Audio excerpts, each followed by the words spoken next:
My dear old friends, it is good to speak to you. I am Tourmalayne, a Pleiadian who is old even by our standards. In Earth terms, physically I look like a 40-ish-year-old woman with gray hair.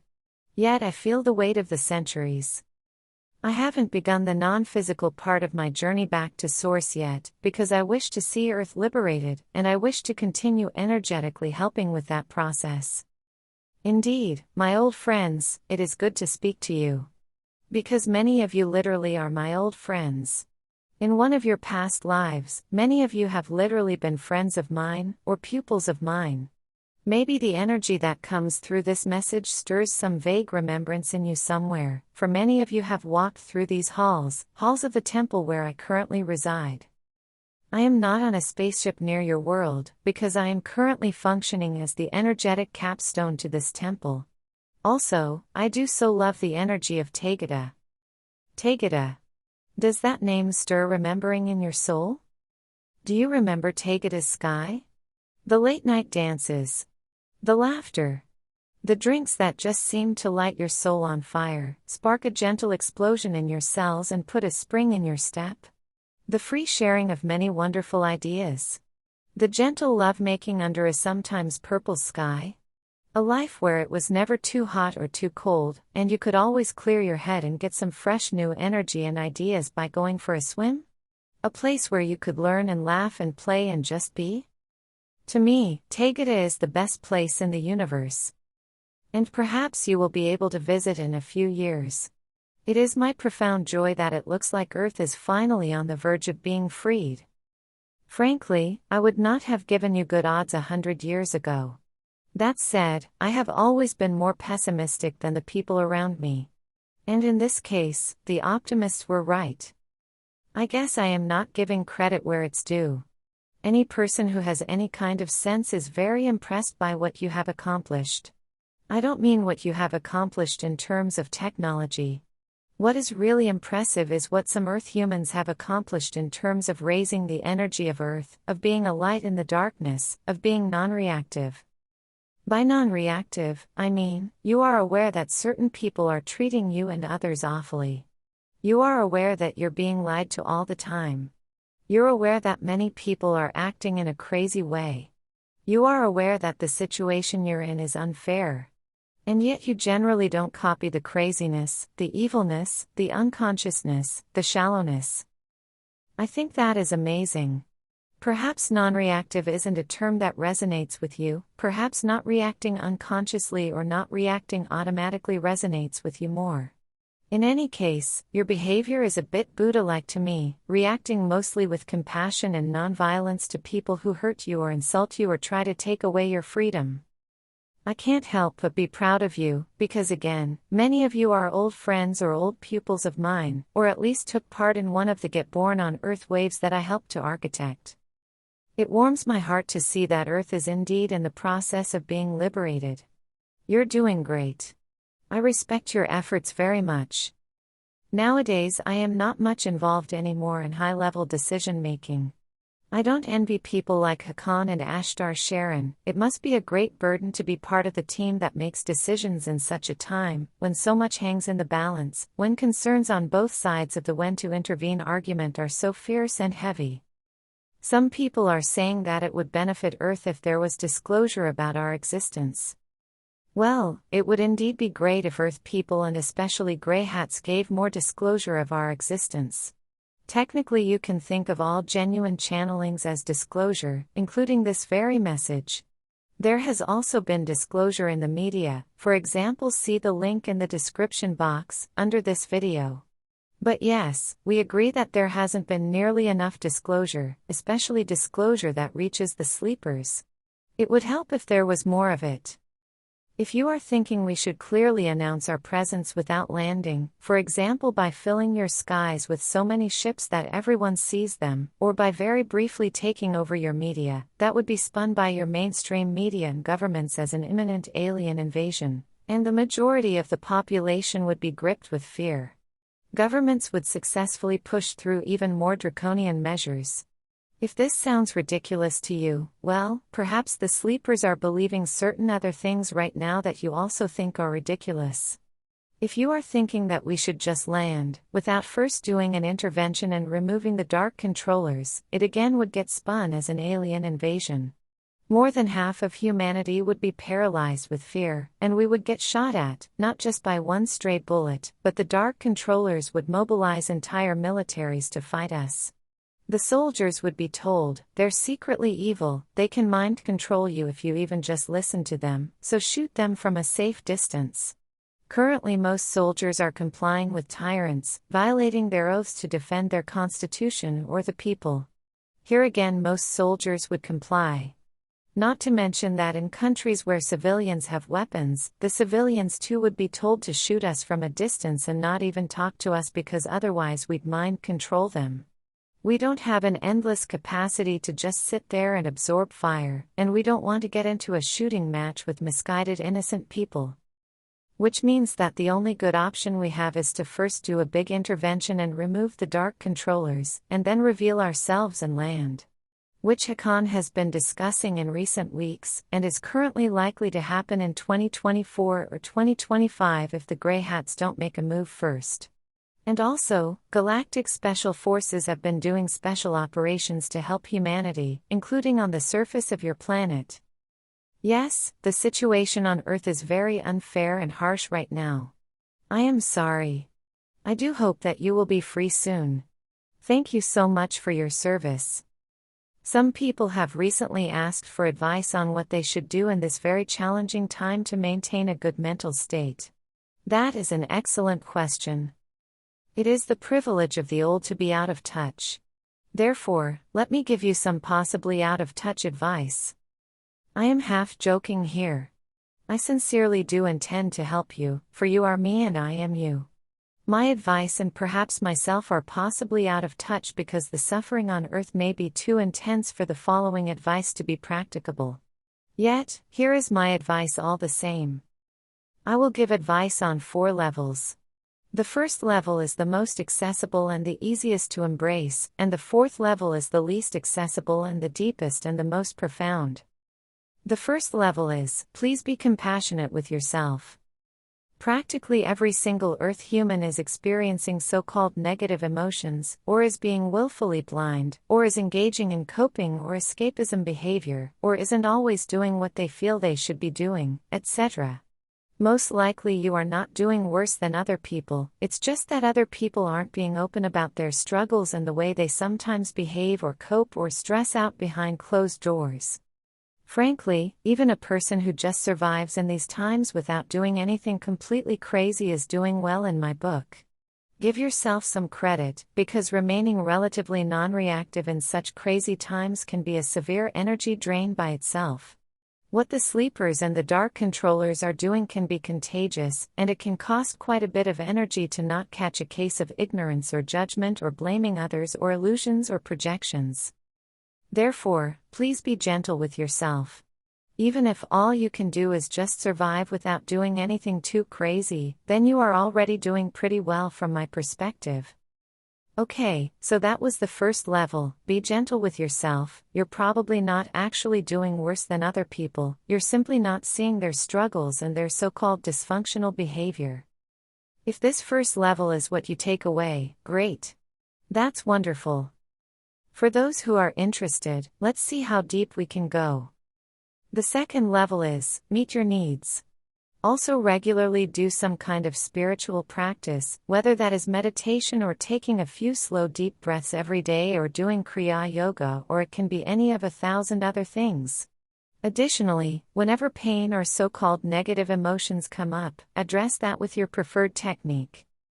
One example of such a technique is, whatever arises in you, just observe it, without trying to change it or suppress it or judge it. This, by itself, is a good healing technique, although you might have to do it several times for it to work. You actually are a self-healing being. If you just observe it, without getting in your own way, then healing happens automatically. This is a level that can take a long time and a lot of work and pain to really get through, work that many people aren't willing to do. Work that may seem endless. Yet nonetheless it is important. Most people don't do sufficient work here, and that's why most people ultimately don't quite reach some of the later milestones on the spiritual path. Besides, even just doing some of this work will make your life and your consciousness and your relationships substantially better. There are many possible techniques to address your pain and so-called negative emotions. Observing them is one way. Another possibility is the technique that the channeler is currently using. Here it is. If a painful or so-called negative thought or emotion comes up, first just observe it for 10 seconds or so. 2. Check if there's something else under it. For example, under anger might be pain or fear. Under a surface-level desire might be a deeper desire, such as a desire to be loved. If there is something deeper, observe it, for 10 seconds or so. 3. Keep your attention still on the deepest painful or so-called negative thing.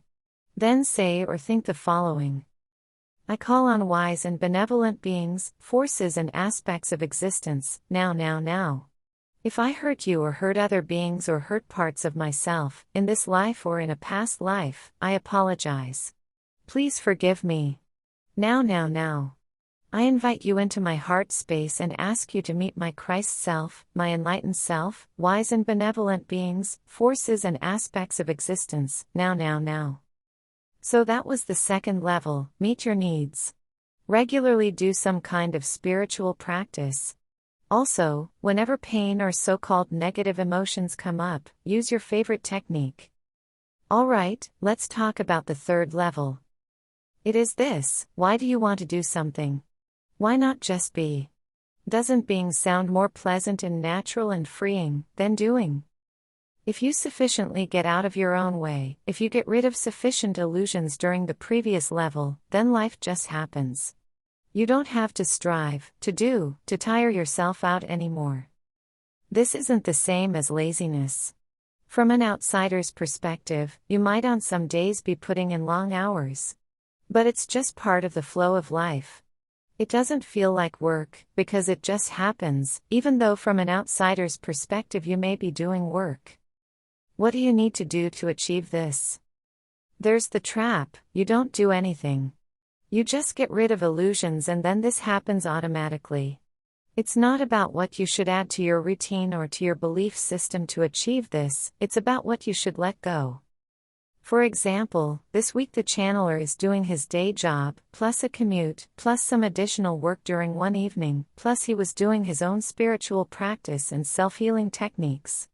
On top of that, yesterday and today he was either channeling this message, or proofreading it and channeling some small additions. The channeler didn't plan to do this channeling. He already had a channeling ready for the weekend.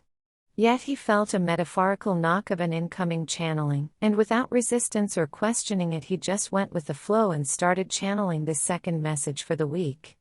He is enjoying the process and currently isn't being disturbed by stray thoughts or insecurities. From an outside perspective, the channeler is making long days and doing a lot of work. Yet he's not being drained at the moment, because he's not really doing anything, metaphorically speaking, even as he's working. He's just being, even as work is being done by him. He's at peace in his own mind and mentally relaxing and isn't suffering from any kind of resistance or insecurity or anything like that.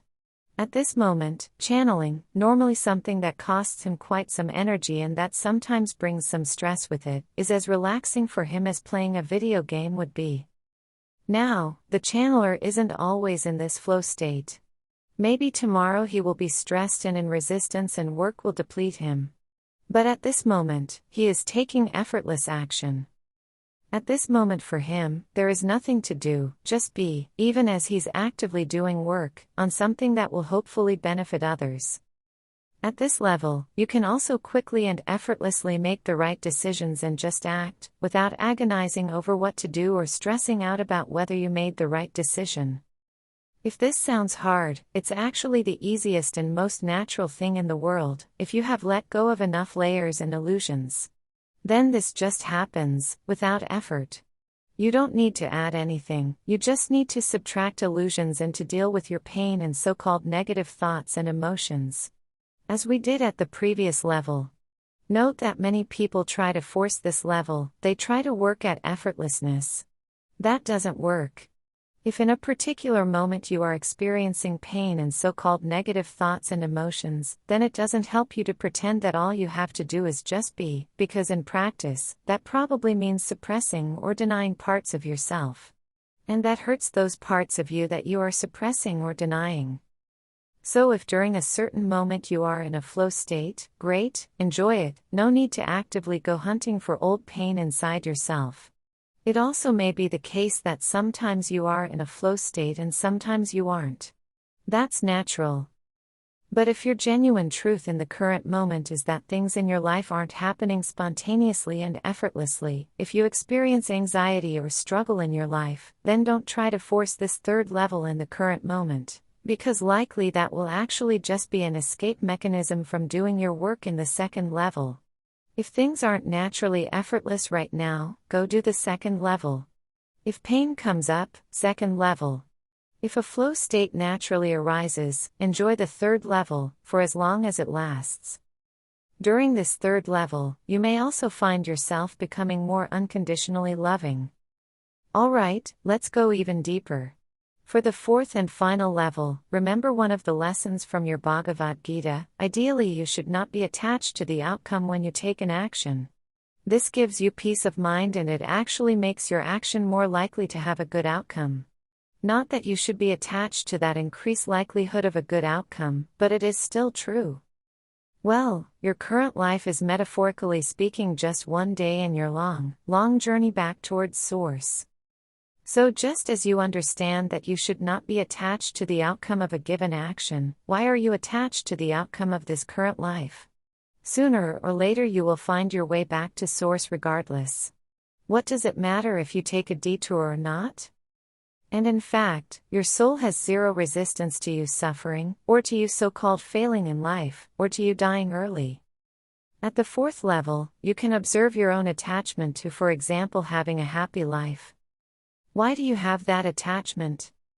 Why is pleasure better than suffering? Why is happiness better than misery? Both are just experiences. Your soul doesn't resist either of those. Why are you attached to having Earth be liberated as soon as possible? Frankly, from your soul's perspective, right now is an ideal moment to achieve soul growth and learn lessons. And even if it wasn't, misery and pain are experiences too that you can have. If you truly and deeply and genuinely just observe a given thing, as if from a distance, without getting absorbed into it, it will not cause you suffering.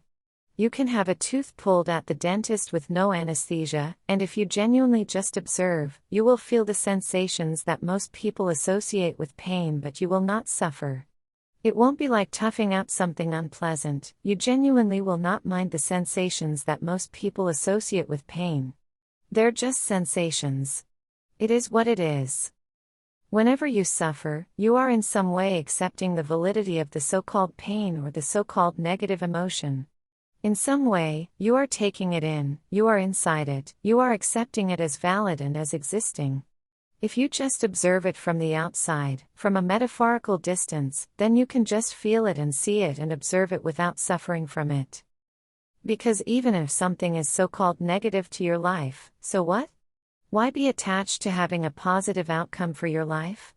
Maybe the longer road to Source happens to be more scenic, who knows? Maybe you will end up in the gutter and meet your twin flame there. And even if your road back to Source involves a relatively large amount of pain, okay, so what? Why is that bad? Now, I'm calling this the fourth level because you should master the third level before attempting this. Because if you haven't made significant spiritual progress already, your ego may very well hijack these high truths. Your ego may very well tell you that if everything is the same, if all roads lead to Source, if nothing is to be resisted, then why not live a hedonistic life and hurt others for your benefit? Now, it's genuinely fine to do things that you enjoy. I do that too. However, keep in mind that others are you, in the same way that your hand is you. You would not cut off your own finger just because you are hungry and wish to eat. Hurting others for your own supposed benefit is just like that. However, if you actually genuinely get out of your own way as you did on the third level, then you will find that even with non-resistance to life, you will not fall into an ego trap, or fall into a trap where you pretend that things don't bother you when actually they do. Therefore, please be stable in the third level before you start on this level 4. The mastery of this fourth level is that this way, you may very well be more at peace in what seem like awful circumstances than normal people are in what seem like pleasant circumstances. Once you embrace this, it's like a superpower, because for the purposes of your peace of mind you will no longer be a slave to your surroundings and to chance. So, let's recap. The first level is, be gentle with yourself. You're probably not actually doing worse than other people, you're simply not seeing their struggles and their so-called dysfunctional behavior. The second level is, meet your needs. Do regular spiritual practice. Also, whenever pain or so-called negative emotions come up, address that with your preferred technique, such as observing it. The third level is effortless action. If you find yourself in a flow state, enjoy it. However, if pain or so-called negative emotions or thoughts come up, go to the second level and address it. Don't try to avoid the work from the second level through some spiritual cliché. As Hakann has rightly said, you can't skip middle school, which you could see as roughly the second level. The fourth level is, observe and thereby release your attachment to having a happy life, to experiencing pleasure, to finding a good relationship, etc. Doing so won't actually lead to you making worse choices, because you should be firmly rooted in effortless action of the third level before you start on the fourth level. This will most likely actually make your life better in a conventional sense, even though that's of course not the goal. This fourth level will finally give you unconditional peace of mind. So, that was my message for today. For the second level there are very many practices for general spiritual growth, and many possible techniques to deal with pain or so-called negative thoughts or emotions as they come up. I would like to invite you to share your favorite practices and techniques in the comments section. That way, perhaps people can learn from each other. With that, and with all my respect and love and well wishes, I will leave you for now. Hopefully in this lifetime, hopefully within a few years I will be able to reunite with many of you. I so long to speak to my old friends, to ask you how the journey has been, to look you in the eyes and tell you how proud I am of you. Tourmalayne.